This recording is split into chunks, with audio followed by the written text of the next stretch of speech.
Like I told you guys the other day, nothing is going to happen with JT because Vancouver cannot get the players they want back out of it. So I see JT as playing this season and walking next season to where the players don't have to pay nothing for him. I explained this already, guys. Nothing, but nothing is going to happen with JT. If it does, I'll be surprised. But I can guarantee you, he's going to be a Vancouver Canuck until his contract runs out, and then he'll be able to go wherever he wants after the contract is done. Because there's no team that can afford him. There's no players out there that Vancouver can use right now. Because most of the players are already signed with different teams. I mean, they could have went, if they wanted, Evander Kane, they could have went after him before Edmonton signed him.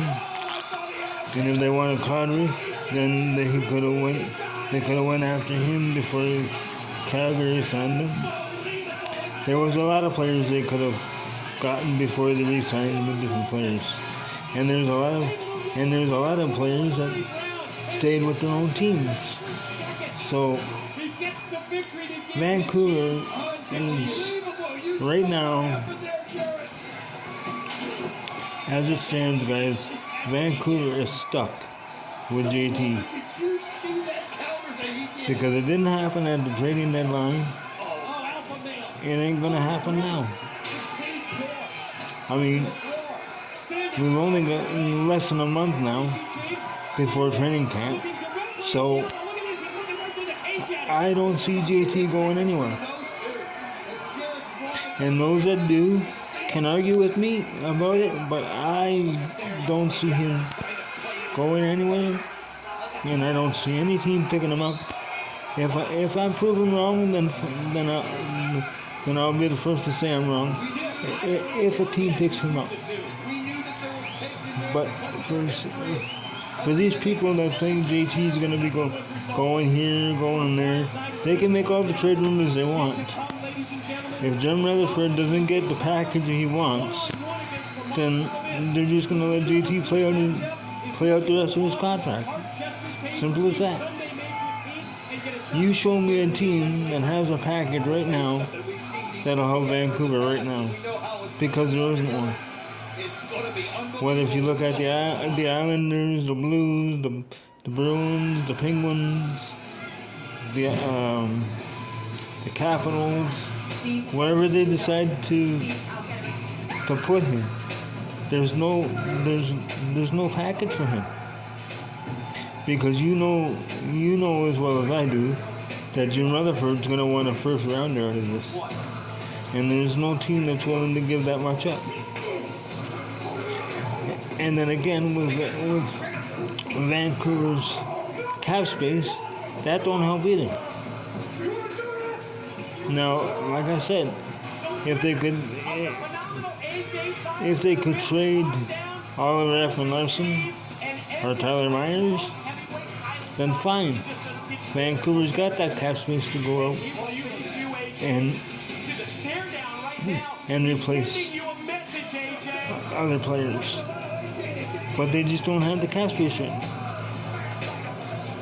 They might next year, but they don't have it this year. So, like I said, JT is getting, JT's getting the raw end of the deal here. I mean, like I said in my last video on the 18th, Jim Rutherford is no better than Jim Benning. Sure, he made the deal, like getting the office redone, which he should have never focused on as much as he should have what's up, the product that's on the ice. That's where we were having the problem, not in the front office. But what's he do? He goes right against everything and does the front office first. And that's what makes me second guess him. Does he really care about this team too? Or was he just looking for a quick payday? Because you guys all know that's all Jim Benning was here for. Travis Green, that's all they were here for. Neither GM that we, except for Pat Quinn as our general manager and head coach, and maybe Brian Burke, because he brought the Twins in. You know, maybe they're the only ones that really did care about where this team goes. Maybe the rest don't. Because it seems to me, how many general managers has Vancouver had now? And not a one has kept their word. They've done what they wanted to do, yes. But they didn't do anything to get the team better or make it worse for that matter. You know, and I'm not sure if this is the last year of Roberto Luongo's contract. I'm hoping that it is. You know, but they should have really thought, because if anybody really cared about this team, they would have really thought of not signing big money contracts to Oliver Ekman-Larsson and Tyler Myers. That's what hurt Vancouver. That really hurt them.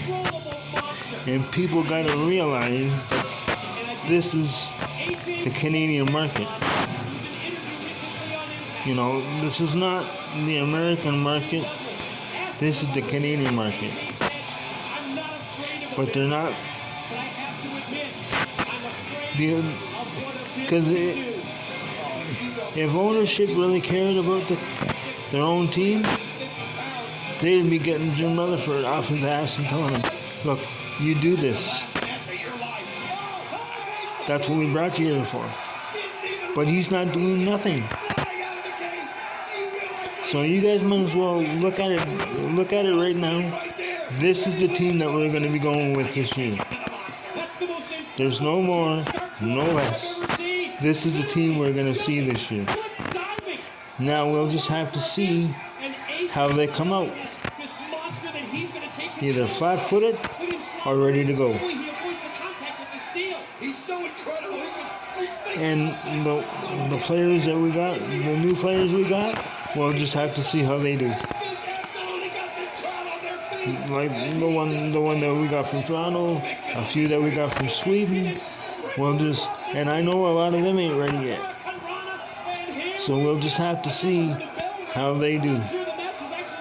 That's the thing, guys. So just get used to this. This is Vancouver we're talking about.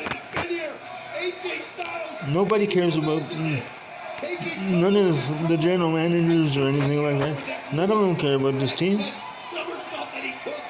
None of them. They never did. So get used to it, guys. This is it. So I know everybody likes to talk about, oh, Vancouver should do this, Vancouver should do that. Vancouver should have done a lot of things by not signing big money contracts, and then they would have had the finances to do what they had to. And Jim Rutherford, instead of worrying about the front office so damn much, he should have worried about the product. And yes, that's what they brought him here for. Not to worry about the front office. The front office was fine. I'm even surprised they kept the coach. I'm really surprised that they let him come back one more year. I really am.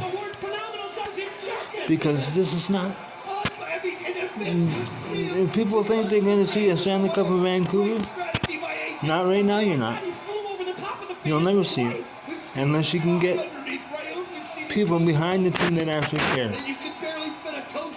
Give me your thoughts, guys, and leave me some likes and comments, and just hit that subscribe button. Thanks, guys. Peace out. He's able to sidestep, move out of the way. AJ flying over the safety rail and then just landed on the counter.